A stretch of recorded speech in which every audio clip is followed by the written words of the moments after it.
Here we go. German engineering, 1965 Dutz engine. Pull the dipstick, check this out. 300 plus hours of running, still clean as a whistle. Unbelievable. They just don't make them like they used to. Now check this out. We're gonna fire this up. You guys are gonna listen to this baby purr. Here we go, 1965, coming to life, baby.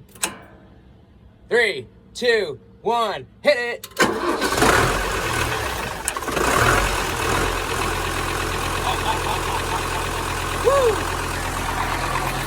4,000 hours, baby.